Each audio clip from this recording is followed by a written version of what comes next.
السلام عليكم ورحمة الله وبركاته. إن الحمد لله نحمده ونستعينه ونستغفره ونؤمن به ونتوكل عليه ونعوذ بالله من شرور أنفسنا ومن سيئات أعمالنا.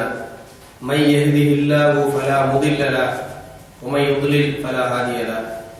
وأشهد أن لا إله إلا الله وحده لا شريك له وأشهد أن محمدا عبده ورسوله. أما بعد فقد قال الله تعالى في محكم تنزيله العظيم: أعوذ بالله من الشيطان الرجيم. مثل الذين ينفقون أموالهم في سبيل الله كمثل حبة أنبتت 7 سنابل في كل سنبلة 100 حبة والله يضاعف لمن يشاء والله واسع عليم. وقال نبينا صلى الله عليه وسلم: اتقوا النار ولو بشق التمرة. முத்தஃபக்குன் அலைஹி. அன்பிற்குரிய இல்லாமல் அல்லாஹ் சுப்ஹானஹு வ தஆலாவுடைய நல்லடியார்களே, அல்லாஹ்வுடைய மாபெரும் கிருபையினால் இப்படிப்பட்ட இந்த சிறப்பான அமர்விலே அமர்ந்து இறை போதனைகளையும் நபிகள் நாயகம் அவர்களுடைய வழிகாட்டுதல்களையும் நாம் தெரிந்து கொள்ள அமர்ந்திருக்கின்றோம். இதில் அல்லாஹ் சுப்ஹானஹு வ தஆலா பரக்கத்தை தந்தருவானாக. ஆமீன். இன்றைய தினத்திலே அல்லாஹ்வுடைய பாதையிலே செலவழித்தல், அல்லாஹ்வுடைய பாதையிலே பொருள் செலவழித்தல் என்ற தலைப்பிலே ஒரு சில முக்கியமான விஷயங்களை பகிர்ந்து கொள்ளலாம் என்று ஆசைப்படுகின்றேன். அல்லாஹ்வுடைய பாதையிலே செலவழித்தல் என்று சொல்லக்கூடிய இந்த தலைப்பு ஒரு பாரிய தலைப்பு. பல அம்சங்கள் பொருந்தி கடல் போல இருக்கு தலைப்புள்ள விஷயங்கள். ஒரு குறிப்பிட்ட ஒரு பகுதியை மட்டும் நாம் இன்றைக்கு பார்க்கலாம். இதன் மூலமாக சில படிப்பினைகளை நாம் பெற்றுக் கொள்ளலாம் என்ற நோக்கத்திலே இந்த விஷயத்தை நாம் அணுக இருக்கின்றோம் இன்ஷா அல்லாஹ் தஆலா.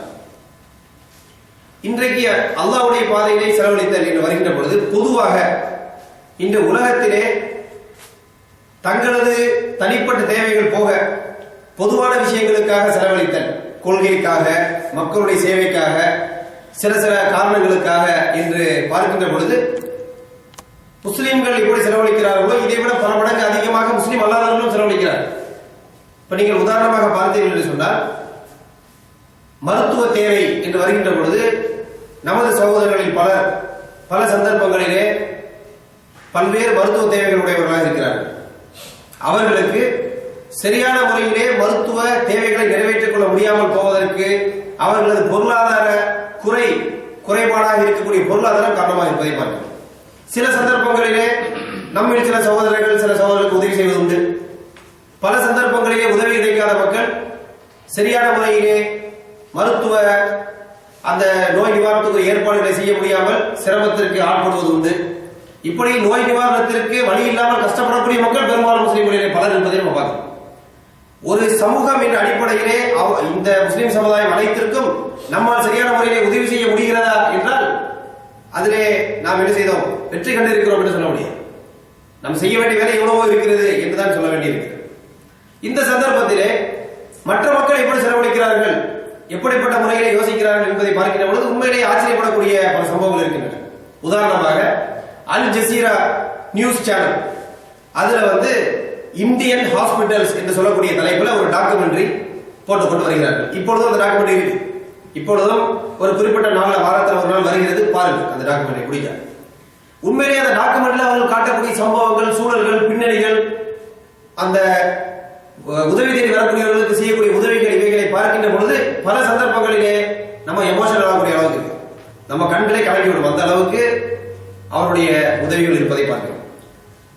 உதாரணமாக பார்த்தீங்கன்னு சொன்னா டாக்டர் தேவி ஷெட்டி என்று சொல்லக்கூடிய ஒருவர் பெங்களூரிலே ஒரு நாராயண ஹிருதயாலயா ஹாஸ்பிட்டல் என்ற ஒரு ஹாஸ்பிட்டல் வைத்திருக்கிறார், ஒரு மருத்துவமனை. அந்த மருத்துவமனை எப்படி இருக்கிறது சொன்னால் state of the art facilities, அதாவது மருத்துவத்துறையிலே மிக உயர்ந்த தரத்தில் உள்ள வசதி வாய்ப்புகள் அந்த ஹாஸ்பிட்டல் இருக்கு. அது மட்டுமல்லாமல் அகில உலக அளவிலே அல்லது தேசிய அளவிலே ஒவ்வொரு துறையிலும் விற்பனர்கள் அங்கு மருத்துவர்களாக பணி செய்கிறார். உதாரணமாக ஃபேஸ் ரீகன்ஸ்ட்ரக்ஷன் சர்ஜரி என்று வந்தால் அதுல யாரு நேஷனல் லெவல்ல பெரிய ஆளோ அவர் அந்த ஹாஸ்பிட்டல் வேலை செய்யறாரு. ஹார்ட் ரீப்ளேஸ்மெண்ட் சர்ஜரி என்று சொன்னால் உலகளாவிய அளவில் புகழ்பெற்ற ஒரு ஹார்ட் சர்ஜன் தான் அந்த ஃபீல்ட்ல ஸ்பெஷலிஸ்டா இருக்காரு. அப்ப பாத்துக்க வசதி. ஆனால் அவர்கள் என்ன செய்கிறார் என்று சொன்னால் அந்த மருத்துவ மனைக்கு வரக்கூடிய மக்கள் யாராக இருந்தாலும் சரி, அவர்களிடம் பொருள் இல்லை, செலவழிப்பதற்கு வசதி இல்லை என்ற காரணத்திற்காக அவர்களுக்கு மருத்துவம் மறுக்கப்படுவது. யோசிச்சு பாருங்க, பொருள் இல்லை என்பதற்காக அவங்களுக்கு மருத்துவம் மறுக்கப்படுவது. அது 3 லட்சம் 5 லட்சத்திற்குரிய ஆபரேஷனாக இருக்கலாம், அவர்களுக்கு செய்து கொடுக்கப்படுகிறது. அதற்குரிய பின்னணியில் சில வேலைகளை செய்து அவர்கள் அந்த பொருள் ஏற்பாடுகளை செய்கிறார்கள். ஆனால் வரக்கூடிய அந்த ஏழைகள், கஷ்டப்படக்கூடிய மக்களுடைய அந்த பின்னணியை யோசித்து பாருங்கள். உலகத்தில் உள்ள ஒரு உயர்ந்த தரமான ஒரு ஹாஸ்பிட்டல்ல உயர்ந்த தரமான மருத்துவர்கள் மூலமாக அவர்களுக்கு ட்ரீட்மெண்ட் செய்யப்படுவதை பாருங்கள். ஒரு பெண்ணுடைய வரலாற்றை சொன்னார்கள். ஒரு 15-14 வயசு ஒரு பெண். அந்த பெண் பிறக்கும் பொழுதே தாடை, கீழ் தாடை வந்து மேல் தாடையோட ஜாம் ஆயிடுச்சு. அப்படின்னா என்ன செய்ய முடியாது, இது ஓபன் பண்ண முடியாது, அப்படி இருக்கு. அது சாப்பிடுறது, அந்த பொண்ணு சாப்பிடுறது காட்டுறா, வாயில அந்த குப்பூஸ் எடுத்து இப்படி வச்சுட்டு இப்படி திணிச்சு அதை எப்படியாவது சாப்பிடும். அப்ப யோசிக்கும் போது அல்லாஹ் நமக்கு எவ்வளவு பெரிய கிருபை செஞ்சிருக்கா அப்படிங்கிறத யோசிக்க வேண்டியது. நம்ம வாயை திறக்கிறோம், நம்ம இதுவரைக்கும் வாயை திறக்கிறத பத்தி யோசிச்சது இல்லை. வாயை திறக்கிறோம்ல, இதுவே பெரிய கிருபை அப்படின்னு அப்பதான் வழங்க முடியும். அந்த புள்ள அதை சாப்பிட முடியாம உடம்பு ஒல்லியாயிடுச்சு. அப்ப அந்த மருத்துவமனைக்கு கொண்டு வருகிறார்கள். அந்த மருத்துவமனைக்குள்ள நுழைகிறதே அவங்களுக்கு ஏதோ ஒரு பெரிய அரண்மனைக்குள்ள நுழைஞ்ச மாதிரி இருக்கு. அவங்க இருக்கக்கூடியது அப்படிப்பட்ட ஒரு மோசமான ஒரு குடிசையில் வாழ்ந்து கொண்டிருக்கிறார்.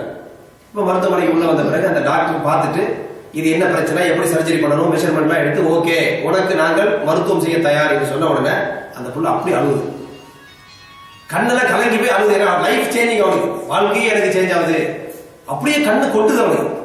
இப்படி யாரும் எனக்கு உதவி செய்வாங்க நினைக்கவே இல்லை, இப்படி நீங்க எவ்வளவு உதவி செய்வீங்களே அப்படி. அப்ப யோசிச்சு பாருங்க.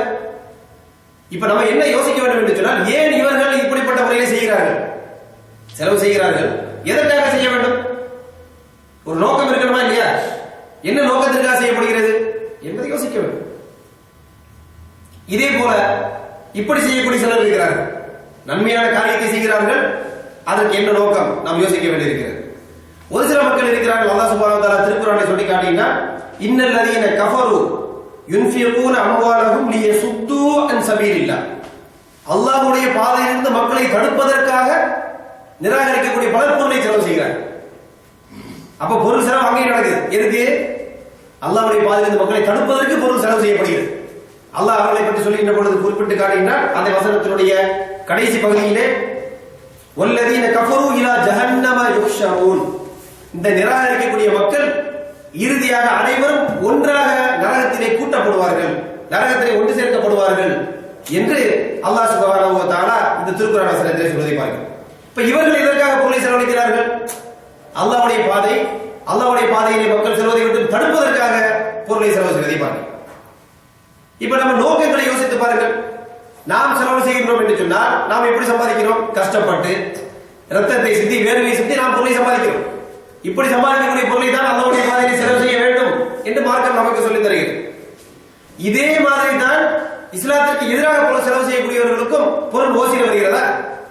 அவங்க என்ன செய்யறாங்க? சிரமப்பட்டு தான் சம்பாதிக்கிறார்கள். கஷ்டப்பட்டு உழைத்து சம்பாதிக்கக்கூடிய பணத்தை அவர்கள் எதிராக செலவழிக்கிறார்கள். அவர்களுக்கு கூலியாக நரகம் கிடைக்கும் என்று அல்லாஹ் சொல்வதை பார்க்கிறோம். இன்னும் ஒரு சில மக்கள் இருக்கிறார்கள், நம்ம சொன்ன இந்த டாக்டர் மாதிரி இப்படிப்பட்ட சமூக சேவையில் ஈடுபடக்கூடிய மக்கள், அவர்கள் நன்மையான காரியத்திற்கு செலவழிக்கிறார்கள். ஆனால் அவர்களுக்கு இந்த செலவு மூலமாக என்ன ஃபாயிதா இருக்கிறது? இறந்து விட்டால் ஏதாவது நன்மை கிடைக்குமா அவர்களுக்கு? எந்த நன்மையும் இல்லை. இறந்து விட்டால் அவர்கள் இப்படிப்பட்ட பெரிய பெரிய அளவில் சமூக சேவை செய்கிறார்கள், பல மக்களுக்கு துணையாக இருந்திருக்கிறார்கள். ஆனால் மறுமையில் என்ன இல்லை? அந்த செயல்பாடுகளுக்கு அல்லாஹ்விடத்தில் எந்த கூலியும் கிடையாது. ஏனென்று சொன்னால் அவர்கள் அடிப்படையாக அல்லாஹ்வை ஏற்றுக்கொள்ள வேண்டிய விதத்தில் ஏற்றுக்கொள்ளவில்லை என்பது அவருடைய இந்த செயல்பாடுகளை எல்லாம் வீணடித்து விடுகிறது. அவர்கள் ஏன் செய்கிறார்கள்? ஒரு சில மக்கள் செய்யலாம் தங்களது புகழுக்காக, புகழ் கிடைக்கலாம், ஆனால் மறுமையில பலன் இல்லாமல் போகலாம். ஆனால் முஸ்லிம்களை பொறுத்த வரைக்கும் நாம் ஏன் செய்கிறோம் என்று சொன்னால், அல்லாஹ் சுப்ஹானஹு வ தஆலா நமக்கு அளப்பரிய கூலிகளை தருவதற்கு தயாராக இருக்கிறார்.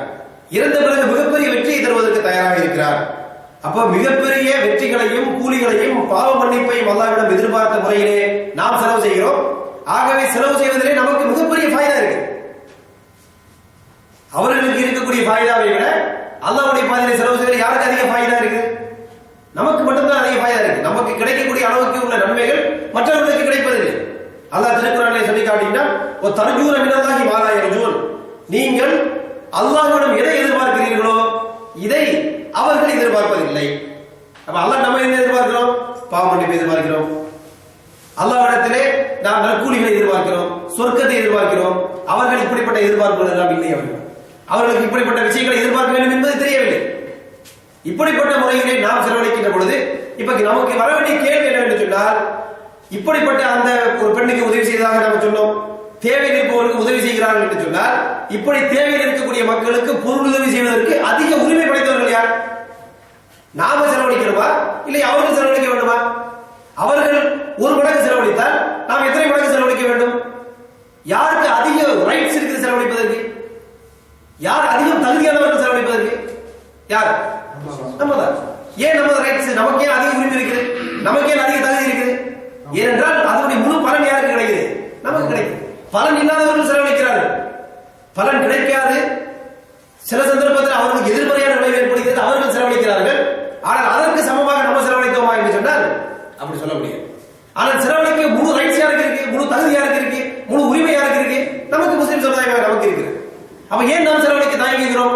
இதை நாம் யோசித்து பார்க்க கடமைப்பட்டிருக்கிறோம். இப்ப அவர்கள்ட்ட நம்ம சொன்ன மாதிரி ஒரு மருத்துவமனை இருக்குன்னு சொன்னா அது மாதிரி 10 மருத்துவமனை நம்மகிட்ட இருக்கணும். சேரிட்டி பேஸ்ல பப்ளிக்கு சர்வீஸ் பண்ணக்கூடிய பல அமைப்புகள், ஏற்பாடுகள் நம்மிடம் இருக்க வேண்டும். ஏனென்று சொன்னால் நமக்கு தான் நன்மை அது. அவர்கள் ஒரு சில உதவிகளை செய்கிறார்கள் என்று சொன்னால் பல மடங்கு உதவி செய்யக்கூடிய ஒரு ஏற்பாடு, ஒரு முனைப்பு முஸ்லிம்களிடம் இருக்க வேண்டும். ஆனால் அப்படி இல்லை. இதை நாம் யோசித்து பார்க்க கடமைப்பட்டிருக்கிறோம். நாம் செய்யக்கூடிய செலவுகளுக்கு அல்லாஹ் எந்த அளவுக்கு நமக்கு கூலியை தருகின்றார் என்பதை நீங்கள் பார்த்தீர்கள் என்று சொன்னால், திருக்குறானிலே நாம் செய்யக்கூடிய செயல்பாடுகளுக்கு கூலி ஒரு அடிப்படையின் பேரில் தரப்படுகிறது. அந்த அடிப்படை என்னவென்று சொன்னால், அல்லாஹ்வுடைய திருப்பொருத்தத்திற்காக என்ற நோக்கத்திலே செலவு செய்யப்பட்டிருந்தால் அளப்பரிய கூலிகளை அல்லாஹ் தருவார். அல்லாஹ் திருக்குறானிலே இந்த முஸ்லிம்கள் எப்படி இருப்பார்கள் என்பதை சொல்லுகின்ற பொழுது ஒரு வசனத்திலே சொல்லி காட்டுகின்றார், "இன்னமா நுத்இமுக்கும் லிவஜ்ஹில்லாஹி லா நுரீது மின்கும் ஜஸாஅன் வலா ஷுக்கூரா." அல்லாஹ்வுடைய பாதையிலே ஏழை எளிய மக்களுக்கு உணவை வழங்குகின்ற பொழுது, உணவை தானமாக அந்த மக்களுக்கு கொடுக்கின்ற பொழுது, இவர்கள் அந்த மக்களுக்கு உணவருந்து செய்துவிட்டு சொல்லுவார்கள், "இன்னமா நுத்இமுக்கும் லிவஜ்ஹில்லாஹ்." நாங்கள் உங்களுக்கு இந்த உணவை கொடுத்தோம் எதற்காக தெரியுமா? அல்லாஹ்வுடைய திருப்பொருத்தத்திற்காக, அல்லாஹ்வுடைய திருமுகத்திற்காக மட்டும்தான் கொடுத்தோம். லா நுரீது மின்கும், உங்களிடமிருந்து எங்களுக்கு தேவையில்லை. எது தேவையில்லை? ஜஸாஅன் வலா ஷுக்கூரா, கூலியும் தேவையில்லை, மேலும் தேங்க்ஸ், நன்றி என்ற ஒரு அந்த வார்த்தையும் தேவையில்லை. நன்றி விசுவாசத்தோடு நீங்கள் நடக்க வேண்டிய தேவையில்லை. அவர்களை பொறுத்த வரைக்கும் ஒரு யதார்த்தத்தில் ஒரு மனிதனுக்கு உதவி கிடைத்தது என்று சொன்னால் அவன் நன்றி விசுவாசத்தோடு நடக்க வேண்டும். அது அவர்களுக்கு உரியது. அதை செயல்படுத்தலாம், செயல்படுத்தாமல் போகலாம். ஆனால் நம்மளை பொறுத்தவரைக்கும் என்ன? நாம் செலவழித்தோம் என்று சொன்னால் நாம் என்ன எதிர்பார்க்கவில்லை? இந்த மக்களிடமிருந்து கூலியை எதிர்பார்க்கவில்லை. அதே போல எதை எதிர்பார்க்கவில்லை? அவனிடமிருந்து ஒரு ஷுக்கூர், நன்றி அறிவிப்பு அல்லது ஒரு தேங்க்ஸ் என்று சொல்லப்படுவது, அதற்கு நமக்கு ஒரு மரியாதை கொடுப்பது, இது எதையும் நாம் எதிர்பார்க்கவில்லை. அப்படி எதிர்பார்த்தால் அல்லாஹ்விடமிருந்து கூலி கிடைக்கும் என்பதை நம்ம எதிர்பார்க்க தேவையில்லை. அல்லாஹ் இதுதான் நம்முடைய அடிப்படை. நம்ம செலவழிப்பது எப்படி இருக்க வேண்டும்? அல்லாஹ்வுடைய திருப்பொருத்தத்திற்காக என்று இருக்க வேண்டும். இந்த அடிப்படையிலே நாம் செலவழிக்கக்கூடிய மக்களாக இருக்க வேண்டும் என்பதை நாம் விளங்கிக் கொள்கிறோம். திருக்குறானில் இன்னும் தெளிவாக அல்லாஹ் சில வசனங்களை சொல்லி காட்டினார். சூரா பக்கராவிலே நீங்கள் பார்த்தீர்கள் என்று சொன்னால் 261, 262, 263 வசனங்களை படித்து பாருங்கள். தொடர்ச்சியாக அல்லாஹ் சில விஷயங்களை சொல்லி தருகிறார். அல்லாஹ் சொல்கிறார், "அல்லதீன யுன்ஃபிகூன அம்வாலஹும் ஃபீ ஸபீலில்லாஹி ثم لا يتبعون ما انفقوا منا ولا عذا." யார் அல்லாஹ்வுடைய பாதையில் பொருளை செலவு செய்துவிட்டு பின்னர் தாங்கள் பொருளை செலவு செய்த பிறகு அதை தொடர்ந்து யாருக்கு செலவு செய்தார்களோ அவர்களுக்கு கஷ்டத்தையோ அல்லது தொல்லைகளையோ சொல்லி காட்டுவது போன்ற துயரங்களையோ செய்யாமல் இருக்கிறார்களோ இவர்களுக்கு நல்ல கூலி உண்டு என்று அல்லாஹ் சொல்கிறார். அப்ப நம்ம செய்து பல நன்மைகளை செய்கிறோம். பல லட்சக்கணக்கான ரியால்கள் அல்லது பொருட்களை கொண்டு சில மக்களுக்கு உதவி செய்கிறோம். உதவி செய்த பிறகு நாம் அவர்களிடம் நம்ம செய்த உதவியை சொல்லி காட்டுவது அல்லது அதை வைத்து அவர்களிடம் சில விஷயங்களை எதிர்பார்ப்பது, அதை அவர்கள் செய்யாத போது அதை சுட்டிக்காட்டி அவர்களை கஷ்டப்படுத்துவது, இப்படி எல்லாம் செய்தால் அல்லாஹ்விடம் கூலி இல்லை. எந்த அளவுக்கு அல்லாஹ் சொல்லி காட்டினான் என்று சொன்னால், இன்னொரு வசனத்திலே தொடர்ச்சியாக வரக்கூடிய வசனத்திலே அல்லாஹ் சொல்லுகிறார், "கவுலும் மஅரூஃபுன் வ மக்ஃபிரா." நல்ல இனிமையான வார்த்தை, மேலும் மன்னிப்பு, இவைகள் கைரும் மின் சதக்கத்தின் எத்துபகுவா அதா. சதக்கா செய்துவிட்டு அதற்கு பிறகு அவர்களுக்கு தொல்லை கொடுக்கிறீர்களா இல்லையா, அதை விட எது சிறந்தது? இனிமையான பேச்சும் மன்னிக்கக்கூடிய மனோபாங்கும். நீங்கள் பொருளை செலவு செய்து அதற்கு பின்னாடி அவர்களுக்கு துன்பம் தருவதை விட சிறந்தது என்று அவர் சொல்வதை பார்க்கிறோம். அப்ப பொருளுக்கு மட்டும் தனிப்பட்டவர்கள் என்ன கிடையாது, வேல்யூ கொடுக்கப்படவில்லை. அது இந்த அளவோடு கண்ணியத்தோடு பக்குவத்தோடு செலவு செய்யப்பட்டால் மட்டும்தான் அல்லாஹ்விடம் கூலி கிடைக்கும் என்பதை விளங்கிக் கொள்ள வேண்டும். பொருளை செலவு செய்து விட்டு அதற்கு பிறகு நாம் செய்யக்கூடிய இந்த செயல்பாடுகள், சொல்லி காட்டுவது, அவர்களிடம் ஏதாவது எதிர்பார்ப்பது, கஷ்டப்படுத்துவது போன்ற விஷயங்கள் நமது நன்மைகளை முழுக்க பாலடித்துவிடும். இதுக்கு பதிலாக என்ன செஞ்சிருக்கலாம்? சும்மா நான் நல்ல விஷயத்தை அழகா இனிமையான வார்த்தை பேசிட்டு ஒதுக்கி இருந்தோம் என்று சொன்னால் இதை விட அதிக நன்மைக்கு சொந்தமானது என்பதை விளங்கிக் கொள்ள வேண்டும். இந்த அடிப்படையிலே சிறப்பாக அல்லாஹ்வுடைய பாதையிலே செலவு செய்தால் அல்லாஹ் நமக்கு வாக்குறுதி தருகிறார். மஸலுல்லதீன யுன்ஃபிகூன அம்வாலஹும் ஃபீ ஸபீலில்லாஹி கமஸலி ஹப்பா. அல்லாஹ்வுடைய பாதையிலே செலவு செய்தால், அல்லாஹ்வுடைய பாதையிலே செலவு செய்யக்கூடிய செலவு எப்படிப்பட்டது என்று சொன்னால் அது ஒரு விதையை போன்றது. அந்த விதை என்ன செய்கிறது?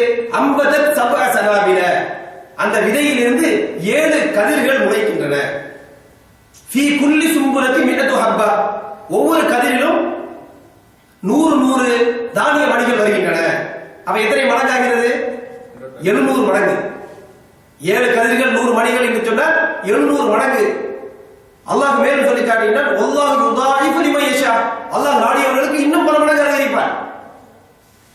ஏன் என்று சொன்னால் வல்லாஹு வாசிஉன் அலீம். அல்லாஹ் மிக விசாலமானவன், மேலும் அல்லாஹ் அனைத்தையும் அறிந்தவன் என்று சொல்வதை பார்க்கிறோம். இப்ப மினிமம் கேரண்டீடு ரிட்டர்ன் எவ்வளவு வகை? அல்லாஹ்விடம் மினிமம் கேரண்டி எவ்வளவு? 700 டைம்ஸ் நமக்கு வாக்குறுதி கொடுக்கப்பட்டது. 700 மடங்கு அல்லாஹ் சுப்ஹானஹு வ தஆலா உங்களுக்கு தர மினிமம் உங்களுக்கு தரும். இதை விட அதிகரிக்கும்.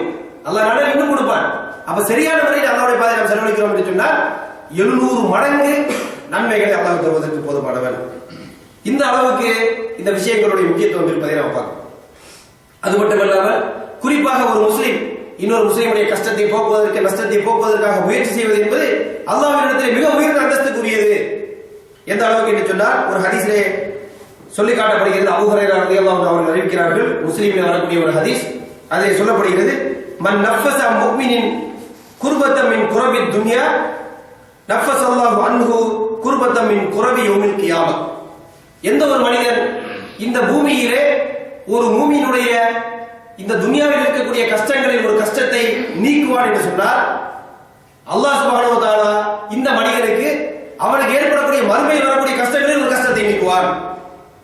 இதே போல தொடர்ச்சியாக ஹதீஸிலே வருகிறது, உம யஸ்ஸர் அலா முக்ஸிரின். யார் கஷ்டத்தில் இருக்கிறார்களோ அவர்களுக்கு ஒருவன் இலேசான சிம்பிளான முறையிலே அவனுடைய பிரச்சனையை தீர்க்குவதற்கு முயற்சி செய்தால், அவனுடைய கஷ்டத்தை போக்கினால் அல்லாஹ் சுப்ஹானஹு வ தஆலா யஸ்ஸரல்லாஹு அலைஹி ஃபித் துன்யா வல் ஆகிரா.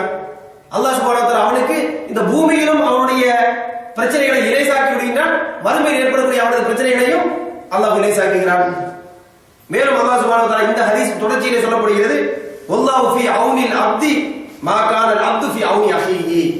அல்லாஹ் ஒரு மனிதனுக்கு தொடர்ச்சியாக உதவி செய்து கொண்டே இருக்கிறார், தனது அடியானுக்கு உதவி செய்து கொண்டே இருக்கிறார். எது வரைக்கும் என்று சொன்னால், எது வரைக்கும் இந்த அடியான் தனது சக முஸ்லிம்களுக்கு அல்லது சக மனிதனுக்கு உதவி செய்து கொண்டிருக்கிறானோ, எவ்வளவு காலம் இந்த மனிதன் மற்றவனுக்கு உதவி செய்து கொண்டிருக்கிறானோ அது வரைக்கும் இவனுக்கு அல்லாஹ் உதவி செய்து கொண்டிருக்கிறான்.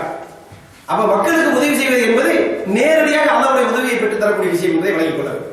அப்ப இதுதான் இஸ்லாம் அடிப்படையில அல்லாஹ்வுடைய பாதையிலே பொருளை செலவு செய்வது, இதன் மூலமாக மற்ற முஸ்லிம்களுடைய கஷ்டங்களை போக்குவது, அவர்களுக்கு இலவு ஏற்படுத்துவது, இப்படிப்பட்ட நன்மைக்குரிய என்பதை விளங்கிக் கொள்கிறோம். அடுத்து நம்ம என்ன பார்க்கிறோம் என்று சொன்னால், நமது வாழ்க்கையின் யதார்த்தம் எப்படி இருக்கிறது, இதை நம்ம யோசித்து பார்க்க வேண்டும். நமது வாழ்க்கை எப்படி இருக்கிறது? அல்லாஹ் மனிதரை படைத்து அவனுக்கு எப்படிப்பட்ட வகையிலே மனிதரை அமைத்திருக்கிறான், அவனது ஆசாபாசங்கள் எப்படி இருக்கின்றன, அவன் எப்படிப்பட்ட விஷயங்களை நாடி அவன் செயல்படுகிறான், எப்படிப்பட்ட விஷயங்கள் அவனை பயமுறுத்துகின்றன, இதையெல்லாம் அல்லாஹ் திருக்குறானிலே தெளிவாக பல வசனங்களிலே சொல்லி தருவதை பார்க்கிறோம். திருக்குறானிலே சூரா ஆல இம்ரானிலே 14ஆம் வசனத்தில் அல்லாஹ் சொல்லி காட்டுகிறார், ஸுய்யின லின்னாஸி ஹுப்பு ஷஹவாத்தி மினன் நிசாஇ வல் பனீன வல் கனாதீரில் முகந்தரத்தி மினத் ذهبி வல் ஃபித்தா வல் கைரில் முஸவ்வமத்தி வல் அன்ஆமி வல் ஹர்ஸ் ذلك மதாஉல் ஹயாத்தித் துன்யா வல்லாஹு இன்தஹு ஹுஸ்னுல் மஆப். இது அல்லாஹ் என்ன சொல்கிறான்? மனிதர்கள் விரும்பி நேசித்து தங்களது உடமையாக்கிக் கொள்ள ஆசைப்படக்கூடிய பொருட்களிலே முதன்மையாக பெண்கள், அடுத்து அவரது பிள்ளைகள். இது ரெண்டு இப்ப நம்ம சப்ஜெக்ட் உள்ளது. அடுத்தபடியாக முகந்தரத்தி மின தஹபி வல் ஃபித்தா, குவியல் குவியலாக சேமித்து வைக்கக்கூடிய தங்கம், வெள்ளி போன்றவைகள். அப்ப இன்னைக்கு கணக்கு என்னது? குவியல் குவியலா என்ன இருக்கணும்? ரியால்கள், டாலர்கள், பணம் இருக்கணும். இதை மனிதன் நேசித்து சேர்க்கிறான். ஒரு ஹைரின் முசவ்வமா, அடையாளமிடப்பட்ட குதிரைகள். இன்னைக்கு உண்மையிலே அடையாளமிடப்பட்ட குதிரைகளுக்கு மில்லியன் கணக்கில் விலை போய் கொண்டிருக்கிறது. இப்ப நம்ம பாஷையில் அடையாளமிடப்பட்ட வாகனம் என்று சொன்னால் கார். கார் எப்படி இருக்கணும்? சிம்பிள் எப்படி இருக்கணும்? ஹியூண்டாய், மரியாதை இல்லை. BMW, பயங்கரமான ரெஸ்பெக்ட். இப்போ ஒரு கம்பெனிக்கு போறீங்க, நீங்க உள்ள போறீங்க, அந்த கம்பெனிக்கு நீங்க போக தகுதியானவரே இருக்கிறீங்க, எல்லா உரிமையும் இருக்குது. ஒரு ஹியூண்டாய் கார்ல போனீங்க சொன்னா செக்யூரிட்டி 10 கேள்வி கேட்பாங்க. பெர்மிஷன் இருக்கா, அப்பாயின்மெண்ட் வாங்கினீங்களா, நீங்க அங்க காரை பார்க் பண்ணிட்டு வாங்க, இதெல்லாம் சொல்லுவாங்க. இதே அந்த கம்பெனிக்கு சம்பந்தமே இல்லாத இருக்கு. ஒரு BMW கார்ல போனா எப்படி இருக்கும்? சார் ப்ளீஸ் கம், திறந்து உள்ள விடும். இந்த மரியாதை எதுக்கு வருது? எதுக்கு? வண்டிக்கு இல்ல, சிம்பிள், முத்திரை, அடையாளம் விடப்பட்ட அடையாளத்துக்கு தான் மரியாதை பார்க்கிறோம். இன்னைக்கு பார்க்கிறோம். அதே போல அல்லாஹ் சுப்ஹானஹு வ தஆலா சொல்லிட்டான், வல் அன்ஆம், கால்நடைகள். அப்ப குறிப்பாக சொல்வதா இருந்தால் செல்வங்கள், நமக்கு இருக்கக்கூடிய பல செல்வங்கள், இன்னைக்கும் கால்நடை செல்வம் தான், மிகப்பெரிய செல்வம் தான். அதே போல ஒரு ஹர்ஃப், விளை நிலங்கள். மண்ணில் போட்டீங்கன்னு சொன்னா பொண்ணாவதுன்னு சொல்றான். பல பேர் போட்டு பொண்ணாவது போய் பிரச்சனை ஆனவனு இருக்கான். பொண்ணை போட்டு மண்ணானவனு இருக்கா, மண்ணை போட்டு பொண்ணானவனு இருக்கா. ஆனா இன்றைய நிலைமையில நமது நாட்டில் பாத்தீங்கன்னு சொன்னா மண்ணிலே யார் போட்டாங்களோ அவங்களுக்கு என்னதான் ஆகுது? பொண்ணாயிட்டு இருக்குது அப்படிங்கிறத நம்ம பார்க்கிறோம். இப்படிப்பட்ட விஷயங்கள் எல்லாம் ஆசைப்பட்டு நேசித்து உடமையாக்கிக் கொள்ள மனிதன் ஆசைப்படக்கூடிய விஷயங்களாக நாம் ஆக்கி இருக்கின்றோம் என்று அல்லாஹ் சொல்லுகிறார். இது அல்லாஹ்வுடைய ஏற்பாடு. ஆனா அல்லாஹ் என்ன சொல்றான்? இது இருந்தாலும் என்னிடம் என்ன இருக்குதோ மறுமையில அதுதான்ப்பா உனக்கு என்னது, நீ அடைந்து கொள்ள வேண்டிய பொருட்களை சிறந்தது என்று அல்லாஹ் சொல்லுகிறார். இது ஒரு புறம் இருக்குது. அடுத்து மனிதனுடைய சிந்தனை எப்படி இருக்குது, நமது ஆசைகள் எப்படி இருக்கின்றன? அல்லாஹ் அழகாக படம் பிடிக்கிறான் ஒரே ஒரு வசனத்துல. அல்ஹாக்கு முத்த காசு ஹத்தா ஜுர்துமுல் மகான். மனிதன் எப்படி இருக்கிறான்? அதிகரிக்க வேண்டும். இதை செல்வத்தை, செழிப்பை, வளத்தை அதிகரிக்க வேண்டும் என்ற ஆசை மனிதனை பராக்காக்குகிறது, மனிதனை பிஸியாக்குகிறது. எதிலிருந்து எது வரைக்கும்? ஹத்தா ஜுர்துமுல் மகாபிர். அவன் கபூர்ல போய் அவனை தூக்கி வைக்கிற வரைக்கும் அவன் எதிர பிஸியா இருக்கான். அதிகரிக்க வேண்டும், செல்வத்தை அதிகரிக்க வேண்டும், பொருளை அதிகரிக்க வேண்டும், எனது வளத்தை பெருக்கிக் கொள்ள வேண்டும், நான் செழிப்பாக வாழ வேண்டும்.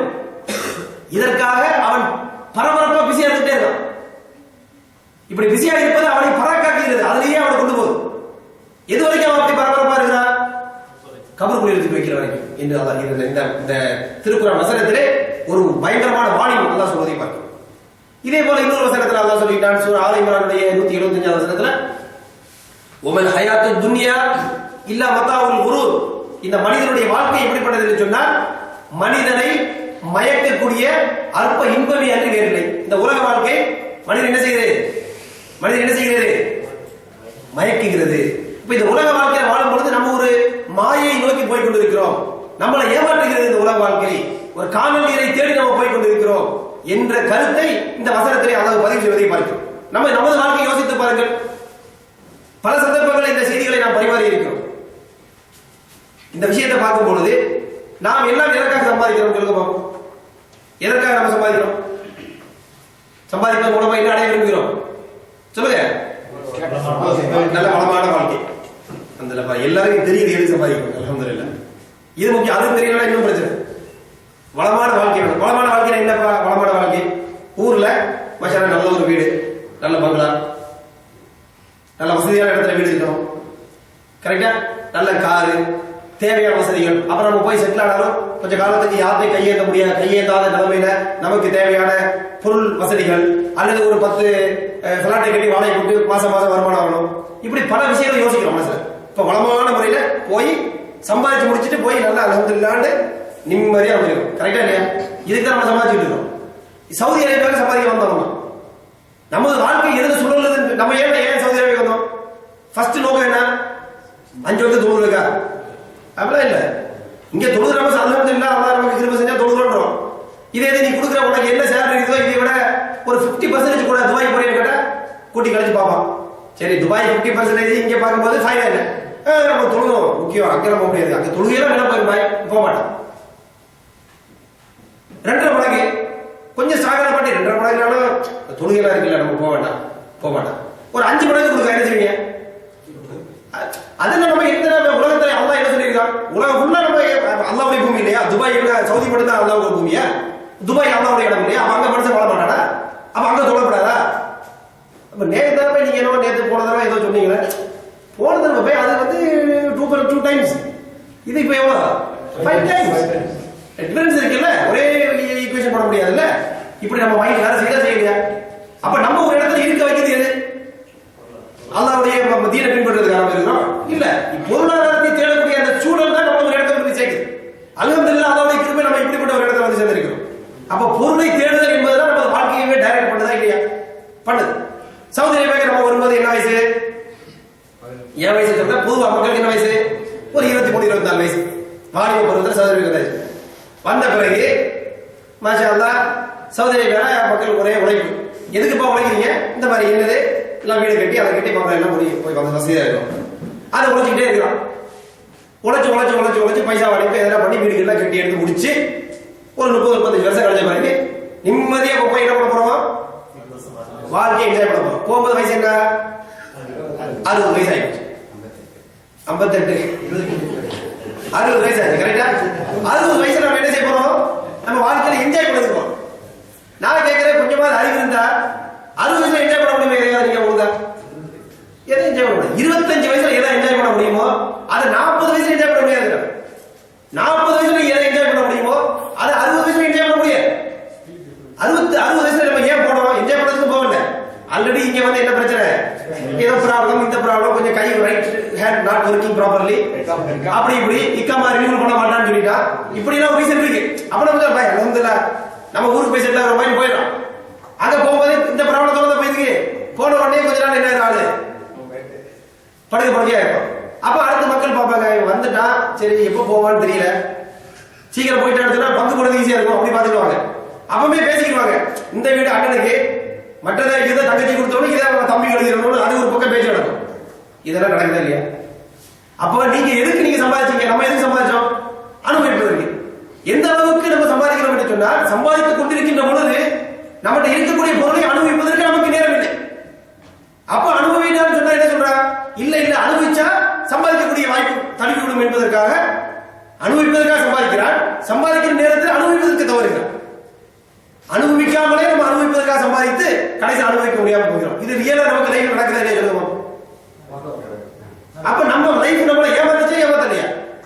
இந்த வாழ்க்கை நம்மளை ஏமாத்திருக்கா, சீட்டிங் பண்ணிருக்கா இல்லையா? பண்ணுது, கன்ஃபார்ம் தான் பண்ணுது என்பதை நம்ம தெரிந்து கொள்ளும்.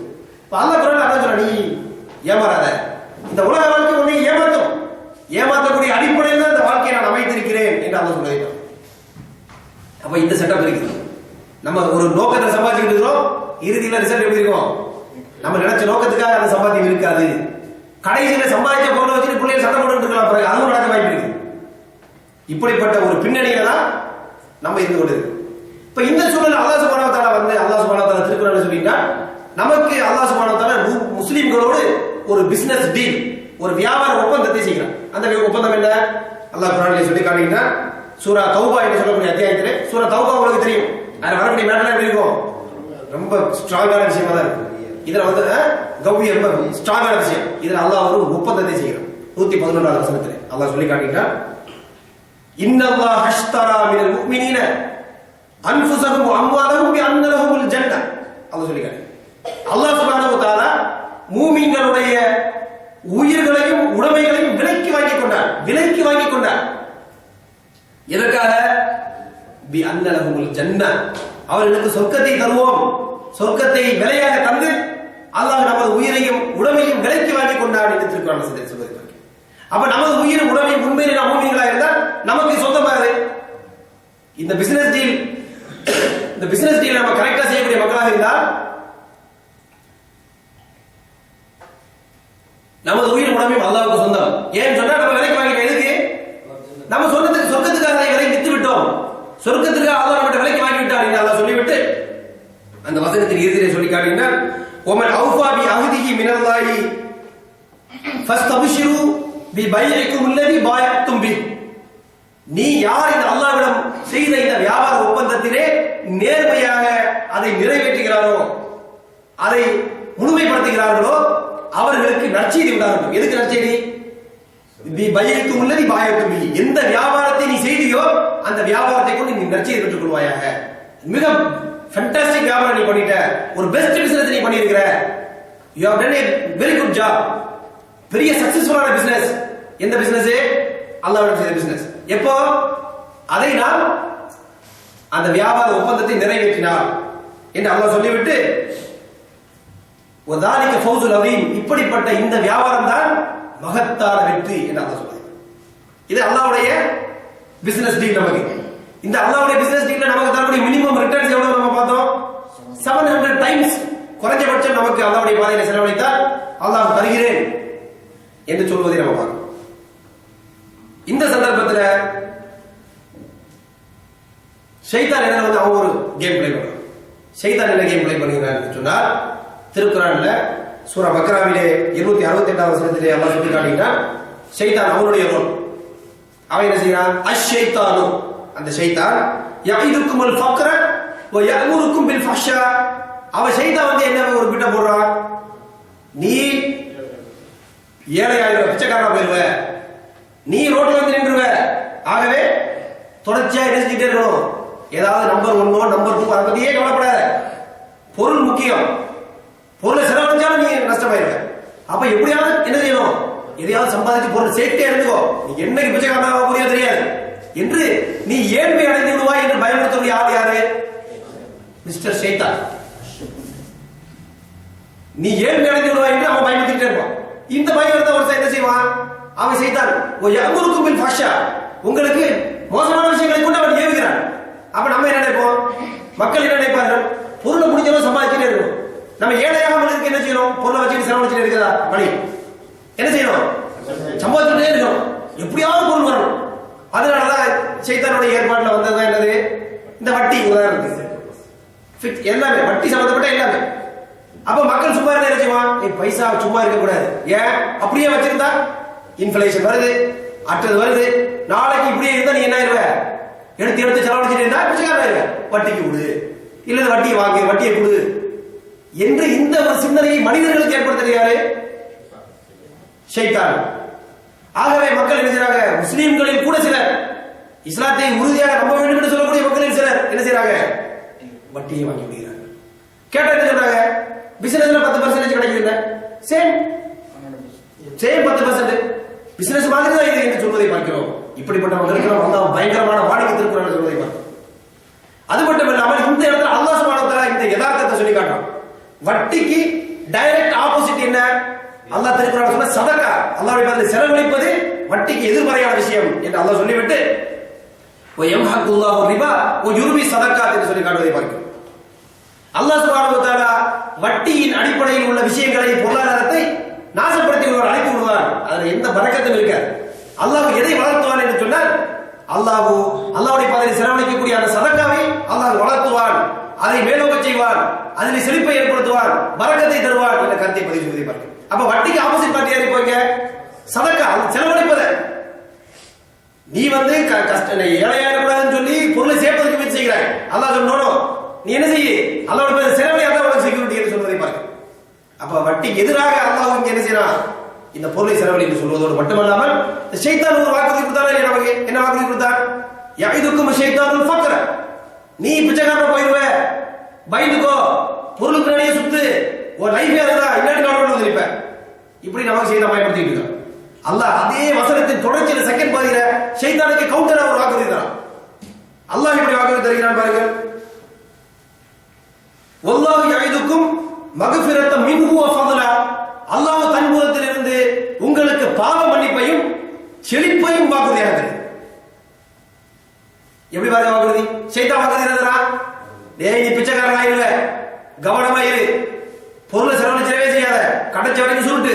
இது ஷைத்தானுடைய டைரக்ஷன். அல்லாஹ் சொல்றான், இல்லை எனக்கு உனக்கு மக்ஃபிரத்தையும் தருவேன், செழிப்பையும் தருவேன். ஏன் வாக்குறுதி கேளு, என்ன செய்ய வேண்டும்? அல்லாஹ்வுடைய பாதையில் நீ தாராளமாக செலவு செய்யலாம். வாக்குறுதி யார் தருகிறார்? அல்லாஹ் சுப்ஹானஹு வ தஆலா வாக்குறுதி தருகிறார். இப்ப நம்மளுக்கு எப்படி இருக்குது சூழல்? ரெண்டு விதமான வாக்குறுதி இருக்குது. இப்ப நம்ம லைஃபுடைய மொத்த பிக்சரை யோசிச்சு பாருங்க. எப்படி பிக்சர் இருக்குது? மனிதன் நம்மை படைத்திருக்கிறார். பொருளுக்கு மீது நமக்கு ஆசை இருக்கு. எந்த அளவுக்கு ஆசை? பொருளுக்காகவே நம்ம வாழ்க்கை செலவழிக்கக்கூடிய அளவுக்கு நமக்கு ஆசை இருக்கு. கபூருக்கு போற வரைக்கும் பொருளை சம்பாதிக்கணும், இதுதான் நம்ம நோக்கம். இப்படிப்பட்ட ஒரு ஆசையோடு நம்ம இருக்கிறோம். கரெக்டா இல்லையா? இந்த சமயத்துல நமக்கு என்ன வந்துடக்கூடாது, பிச்சைக்காரனா போயிடக்கூடாது, யார்கிட்ட கையேந்திரக்கூடாது என்ற பயம் இருக்கு ஒரு பக்கம். ஷைத்தான் வந்து சைடு போடுறான், நீ என்ன இல்ல, நீ பிச்சைக்காரனா இல்ல, கவனமா இரு, பொருள் ரொம்ப இம்பார்ட்டன்ட். இது ஷைத்தானுடைய பயம். அல்லாஹ் சொல்றா இல்ல இல்ல, நான் உனக்கு பதிலை தருவதற்கு தயார், ஷைத்தானை பத்தி கவலைப்படாத என்று அல்லாஹ் வாக்குறுதி தருகிறான். யார் வாக்குறுதியை நாம் நம்ப வேண்டும், பின்பற்ற வேண்டும்? யார் வாக்குறுதியை பின்பற்றிக் கொண்டிருக்கிறோம்? யார் வாக்குறுதியை பின்பற்றிக் கொண்டிருக்கிறோம்? ஷைத்தானுடைய வாக்குறுதியை பின்பற்றிட்டு இருக்கிற மாதிரி தெரியுதா இல்லையா? இதுதான் நமது வாழ்க்கையில தான். யோசிச்சு பாருங்க, நம்ம யாருடைய வாக்குறுதி நம்ம தந்தது, யார் தனது வாக்குறுதியை மீற மாட்டாங்க, யார் அந்த வாக்குறுதியை 100% கன்ஃபார்ம் நடக்கும், அதோடைய வாக்குறுதி. யாருடைய வாக்குறுதி கன்ஃபார்ம் நடக்காது? ஷைத்தானுடைய வாக்குறுதி. ஷைத்தான் சிம்பிளா சொல்ற, நான் சும்மா வாக்குறுதி கொடுத்தா நீ மனத்தனமா நான் சொன்னதை பின்பற்றினாய், இப்போ நீ கஷ்டப்பட்டு விட்டுட்டு போயிடும். அல்லாஹ் சொல்கிறான், நான் துஃப்லிஃபுல் மியாத், அவன் வாக்குறுதியை ஒரு காலமும் மீற மாட்டான். ஆனா அல்லாஹ்வுடைய வாக்குறுதியை நம்ம நம்புறோமா? நம்ப வேண்டும். நமக்கு தெரியுதா இல்லையா? முஸ்லிம்களா இருந்தால் அல்லாஹ்வுடைய வாக்குறுதியை நம்ப வேண்டும், நமக்கு தெரிகிறது.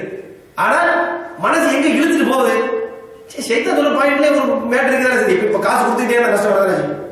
இப்ப நம்மகிட்ட பைசா இருக்குது, கொடுத்துட்டே இருக்கோம், இப்படி குறைஞ்சிட்டே வந்தா அப்ப ரோட்ல தான் வந்து நிற்போம். ஷைத்தான் சொல்றது என்ன இருக்குது, ஒரு பாயிண்ட் இருக்கு என்று மனசு சொல்லுதா சொல்லலையா? இந்த இடத்துலதான் சகோதரர்களே அல்லாஹ் டெஸ்ட் வைக்கிறான். இதுதான் நம்மளுடைய ஈக்குவேஷன். இந்த பேலன்ஸ் லைஃப்ல இந்த ஒரு பிக்சர் நீ யோசிக்கிறீங்க, இதுக்கு இடையில நம்ம என்ன செய்யறோம்? இதுல நீ அல்லாஹ்வுடைய வாக்குறுதியை பின்பற்றுகிறாயா, இல்ல ஷைத்தானுக்கு முக்கியத்துவம் கொடுக்கிறாயா? உனக்கு பயம் இருக்கிறது உண்மைதான், உனக்கு செல்வ செழிப்புக்கு ஆசைப்படுகிறாய் உண்மைதான், என்ன செய்யற நீ? இந்த இடத்துல அல்லாஹ் சுப்ஹானஹு வ தஆலா நமக்கு அந்த டெஸ்ட் வைக்கிறார் என்பதை பாருங்க. சஹாபாக்களுடைய சூழல் எப்படி இருந்தது? திருக்குர்ஆனில் வசனம் வருகிறது, அந்த வசனத்தில் அல்லாஹ் சுப்ஹானஹு வ தஆலா சொல்லி காட்டுகிறான், லன் தனாலுல் பிர்ர ஹத்தா துன்ஃபிகு மிம்மா துஹிப்பூன். நீங்கள் நேசிக்கக்கூடிய பொருளை அல்லாஹ்வுடைய பாதையிலே செலவழிக்காத வரை நீங்கள் என்ன செய்ய முடியாது, நன்மையை அடைந்து கொள்ள முடியாது என்று அல்லாஹ்வுடைய வசனம் இருக்கிறது. எவ்வளவு ஸ்ட்ராங்கான வசனம் பாருங்க. நம்ம எதை நேசிக்கிறோம்? ஃப்ளோஸ், பொருளை நம்ம நேசிக்கிறோம். நம்ம எதை செலவு செஞ்சாலும் பொருளை செலவு செய்து கிடையாது. பொருளை செலவு செய்யறதுக்கு ரொம்ப நமக்கு கஷ்டமா இருக்குது. ஏதாவது ஒரு பிரச்சனைக்கு கேட்டாங்கன்னா பெரிய விஷயத்துக்கு கேட்க முடிகிற பொழுது ஒரு 10 ரியால், ரொம்ப பாதுகாப்பு சொன்னா ஒரு 50 ரியால், ஒரு 100 ரியால் கொடுக்க போனா பெரிய விஷயம். அந்த சிந்தனை நமக்கு ஏற்படுகிறது. பொருள் செலவழிப்பது கஷ்டமாக இருக்கிறது.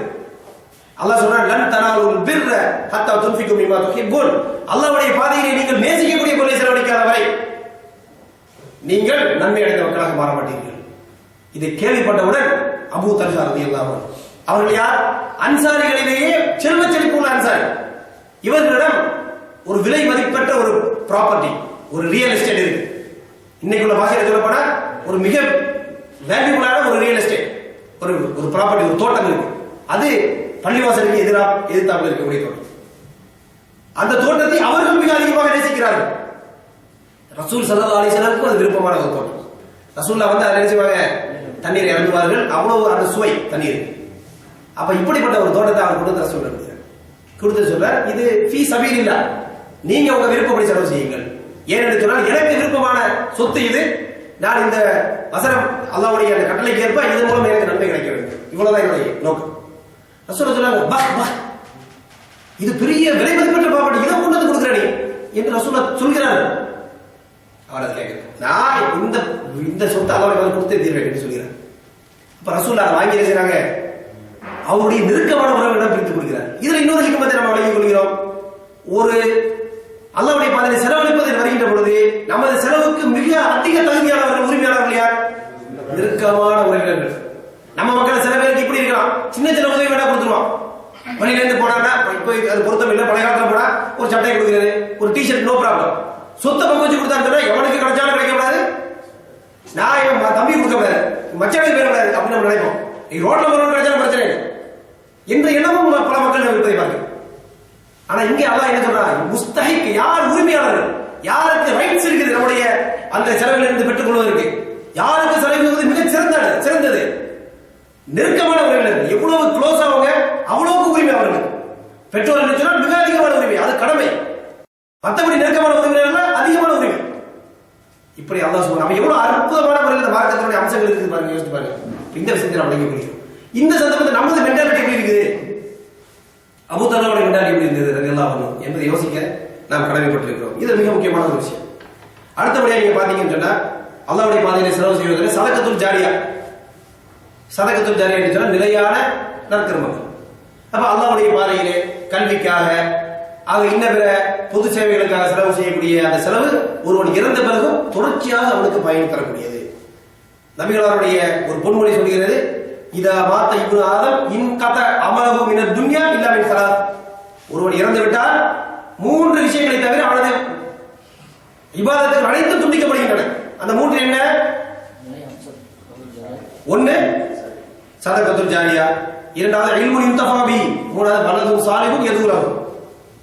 1 நிலையான சதகா, அது இந்த மாதிரிப்பட்ட பள்ளிவாசலுக்கு உள்ள சேவைகள், கல்வி கூடங்களுக்கு உள்ள சேவைகள், இப்படிப்பட்ட விஷயங்கள். யுன்தஃபா பிஹி, பயனுள்ள கல்வி கற்றுக் கொடுத்தாலும் சரி, கல்விக்கு வசதி செய்தாலும் சரி. அப்ப கல்வி கூடங்களை கட்டினால் சதகத்துல் ஜாரியாவும் வாய்ப்பு இருக்கிறது, இல்முன் யுன்தஃபா பிஹி வாய்ப்பு இருக்கிறது, மற்றது பிள்ளை வளர்ப்பது சம்பந்தமான விஷயம்.